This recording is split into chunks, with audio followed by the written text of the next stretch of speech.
प्रिय छात्रों नमस्कार। एनसीईआरटी गणित कक्षा 10वीं में आपका स्वागत है।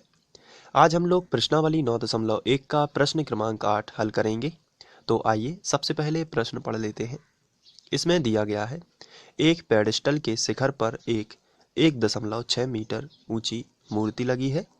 भूमि के एक बिंदु से मूर्ति के शिखर का उन्नयन कोण 60 अंश है और उसी बिंदु से पेडेस्टल के शिखर का उन्नयन कोण 45 अंश है।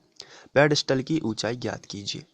तो यहाँ पर एक पेडेस्टल है और उसके शिखर पर एक 1.6 मीटर ऊंची जो है मूर्ति लगी है। तो चलिए देख लेते हैं चित्र में।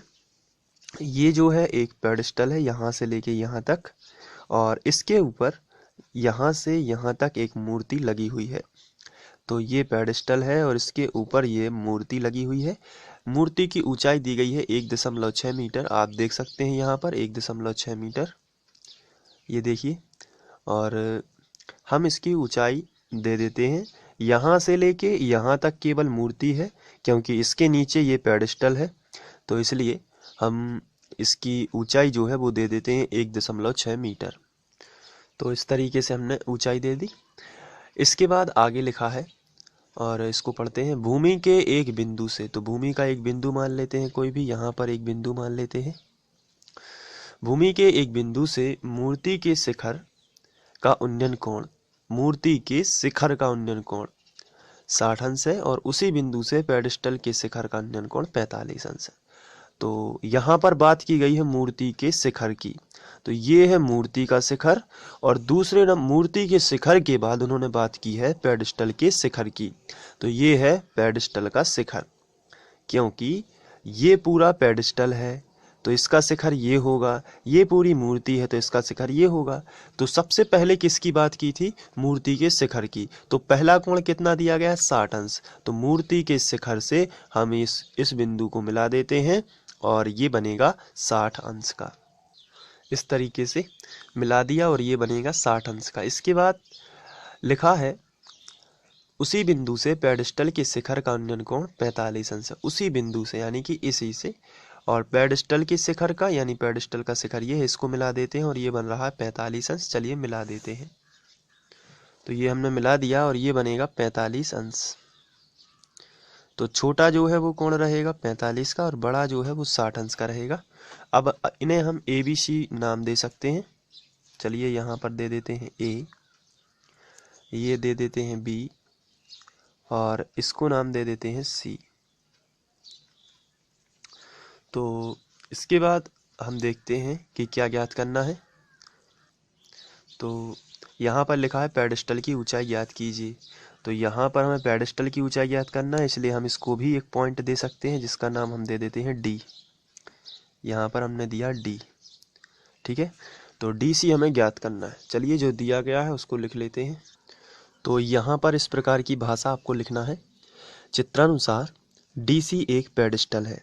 यहाँ पर देखिए DC जो है एक पेडेस्टल है, आपको दिख रहा होगा, जिसकी ऊंचाई ज्ञात करनी है। यही हमें DC ज्ञात भी करनी है। तथा AD इसके ऊपर रखी मूर्ति है।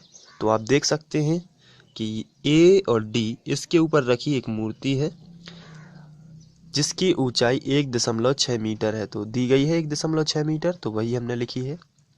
इसके बाद हमने बताया है कोण ABC बराबर 60 अंश। आप देखिए यहाँ पे ABC पूरा बड़ा कोण है 60 अंश का, और ये छोटे त्रिभुज का कोण ये देखिए यहाँ पर DBC ये 45 है।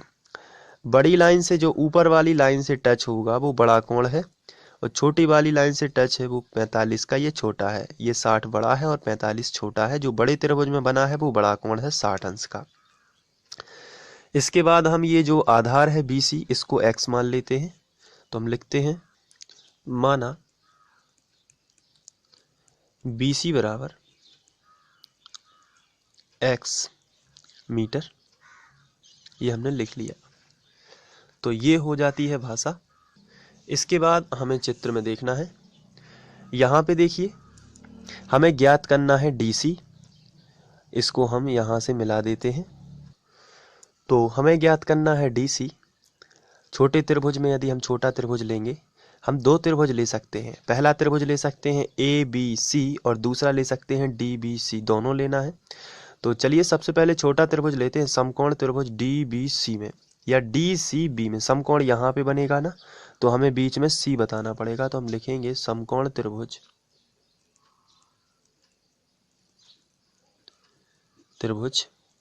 बताइए कौन सा, DCB में।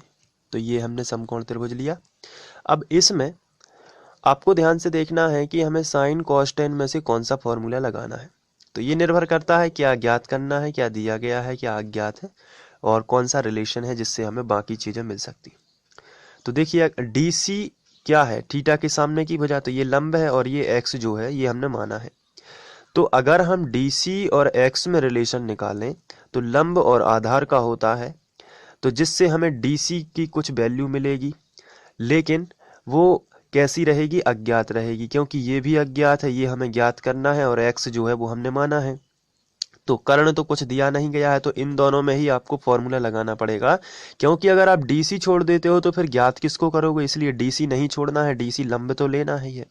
साथ ही साथ आधार हमने माना है तो ये भी लेना है, तो लंब और आधार का tan का फॉर्मूला लगाना है, इसमें कर्ण की कोई वैल्यू नहीं है यहाँ पे। तो चलिए हम लगाते हैं लंब बटे आधार। तो छोटा त्रिभुज लिया है चूंकि हमने DCB, तो छोटा कोण भी लेंगे tan 45। तो पहले तो हम लिखेंगे tan थीटा बराबर होता है लंब बटे आधार। लंब देखिए कितना है DC, तो हमने यहाँ पे लिखा DC बटे आधार कितना है BC, तो ये हमने लिख दिया BC tan। अब थीटा की जगह पे हमने रखा 45, क्योंकि छोटा एंगल है तो हमने रख दिया 45 अंश बराबर DC ज्ञात करना है, तो DC ज्यों कहते हो, जबकि BC हमें माना है x, तो हम BC की जगह पर x रख सकते हैं। tan 45 का मान होता है 1, इसके बटे कुछ नहीं तो 1 कर सकते हैं, बराबर DC बटे x, त्रिज्या गुणा कर देते हैं। तो x DC का गुणा 1 में होगा तो DC ही आएगा, और x से कम x हो गया। कहने का मतलब ये है कि DC का मान x है, इसको हम हाईलाइट कर देते हैं। चलिए ठीक है, तो x की जो वैल्यू आएगी वही DC है। तो यहाँ पर हमने ये इक्वेशन बना ली। आप इसको समीकरण 1 भी बना सकते हैं ज़रूरत के अनुसार। चलिए अब बड़ा त्रिभुज ले लेते हैं, तो हम यहाँ पे लिखेंगे बड़ा त्रिभुज। आप बताइए कौन सा लेना चाहिए, तो बताइए समकोण त्रिभुज कौन सा बीच में समकोण आना चाहिए, बीच में वो वाला बिंदु जहाँ समकोण है। तो ACB में, ये है समकोण त्रिभुज ACB में। अच्छा अब आपको ये बताना है कि साइन कॉस टेन में से कौन सा फॉर्मूला हम यहाँ पे लगा सकते हैं। तो बताइए यहाँ पर हमें क्या ज्ञात करना है, ज्ञात चीजें कौन कौन सी हैं, ये देखिए। बड़ा त्रिभुज पूरा हो जाएगा AC, बड़े त्रिभुज का लंब AC और आधार हमें दिया गया, यानी इसमें भी हम tan लगाएंगे। लंब और आधार हमें दिए गए हैं, लेकिन कर्ण नहीं दिया गया ना, कर्ण में हमें कोई चीज ज्ञात करनी है, तो फिर लंब और आधार ही लगेगा। तो चलिए tan और थीटा हमें कितना दिया गया है, अब बड़े त्रिभुज का थीटा बड़ा होगा यानी 60 अंश। पहले हम थीटा लिखते हैं, tan थीटा बराबर लंब कितना है बताइए। तो बड़े त्रिभुज का लंब क्या आप बता सकते हैं कितना है, तो आंसर है AC बटे, और इसका आधार क्या होगा बड़े त्रिभुज का, तो वो BC ही रहेगा, क्योंकि दोनों एक ही आधार पर बने हुए हैं। चलिए अब आपको ये बताना है थीटा कितना लेना है, तो थीटा हो जाएगा आपका 60 अंश, क्योंकि बड़ा है त्रिभुज। और AC जो है वो दो चीज़ों से मिलके बना है, AD प्लस DC। आप देख पा रहे हो यदि, ये यहाँ पे देखिए AC जो है वो AD प्लस DC दोनों से मिलकर बना है, तो इनको AD और DC के फॉर्म में लिख देते हैं। और बटे में क्या आ जाएगा, तो बटे में आएगा BC, BC का मान कितना है x ही है, तो हमने BC की जगह पर कितना लिख दिया x।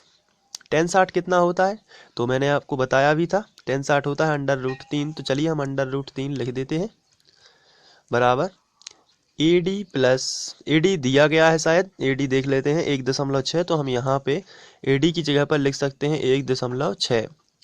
इसके बाद प्लस DC ज्ञात करना है बटे x। चलिए अब इसके बाद हम इसके बटे 1 कर लेते हैं और त्रिज्या गुणा करते हैं। तो चलिए त्रिज्या गुणा करते हैं, तो x का करेंगे करनी 3 में, तो आ जाएगा x करनी 3 बराबर 1.6 प्लस DC। अब यहाँ पर हमें DC का मान निकालना है, और जो DC का मान निकालना है वहाँ पर आपको पता है कि x जो है वो भी DC के बराबर है, क्योंकि यहाँ पर x की वैल्यू हम DC निकाल चुके हैं, तो x की जगह पर हम DC रख सकते हैं। ये समीकरण 1 से स्पष्ट होता है। इसलिए हम x की जगह पर डी सी रख देते हैं। डी सी अंडर रूट 3 बराबर 1.6 प्लस डी सी, और हम लिख सकते हैं समीकरण 1 से। इसके बाद हम डी सी एक तरफ कर लेते हैं, तो ये तो इसी तरफ है, इसको उस तरफ ले जाते हैं। तो D C under root 3 minus D C बराबर 1.6। देखिए प्लस का डी सी उस तरफ गया तो माइनस का डी सी बराबर 1.6। डी सी यहाँ भी है और डी सी यहाँ भी होगा, इनिष्ट निकाल लेते हैं डी सी को। तो अंदर क्या बचेगा, अंडर रूट 3, डी सी चला गया बाहर तो क्या बचेगा, अंडर रूट 3, माइनस लगा है तो माइनस, डी सी फिर से बाहर चला गया तो यहाँ पे कुछ नहीं बचेगा, लेकिन हमें एक मान सकते हैं बराबर 1.6। तो डी सी जो आएगा बराबर 1.6 बटे अंडर रूट 3 माइनस 1 नीचे आ जाएगा, तो अंडर रूट 3 माइनस 1 हमने नीचे किया, तो यही डी सी है।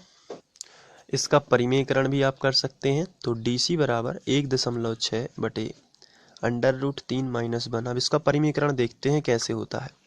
तो माइनस वाला प्लस में गुणा हो जाएगा, अंश बाहर दोनों में ऐसी। यहाँ पे देखिए करणी 3 माइनस 1, तो करणी 3 प्लस 1 और करणी 3 प्लस 1, ये अंश बाहर में हमने इस तरीके से गुणा किया। अगर यहाँ पे प्लस होता तो माइनस माइनस से करते, लेकिन यहाँ पर फिलहाल माइनस है तो प्लस प्लस से हुआ है, इसे ही हर का परिमेयकरण बोलते हैं। तो 1.6 और ये हो जाएगा कोष्टक में अंडर रूट 3 प्लस 1, ये हो गया इसका इसमें गुणा, नीचे एक बार माइनस एक बार प्लस है, यानी कि धन और ऋण है, तो ए वर्ग माइनस बी वर्ग की सरसमीका लगेगी। तो ए वर्ग यानी करणी 3 का वर्ग, और इस तरीके से यदि करणी 3 का वर्ग करते हैं तो ये 3 बाहर आ जाता है, तो यहाँ पे हम लिखेंगे 3 माइनस 1 एकम 1 ही होता है, यानी 1 का वर्ग 1 ही होता है। तो डी सी बराबर आपको मिलेगा 1.6 अंडर रूट 3 प्लस 1, और नीचे आएगा 3 में से 1 गया तो 2, तो 2 अट्ठे 16 हो जाएगा। तो डी सी बराबर आएगा 0.8 अंडर रूट 3 प्लस 1, तो ये आंसर आ जाएगा आपका। अतः पेडस्टल की ऊंचाई इतनी होगी। इस तरीके से आपको करना है। तो ये 8वां प्रश्न यहाँ पर होता है, आप चाहें तो इसे लिख सकते हैं। इसके लिए आपको यहाँ से लिखना है, और वीडियो को पॉज कर लीजिए और नोट कर लीजिए। इसके बाद ये हो जाएगा, और फिर थोड़ा सा ये, और फिर इसके बाद नेक्स्ट पेज ये हो जाएगा, और इसके बाद यहाँ पर ये आखिरी में। तो इस तरीके से आपको नोट कर लेना है। Thank you.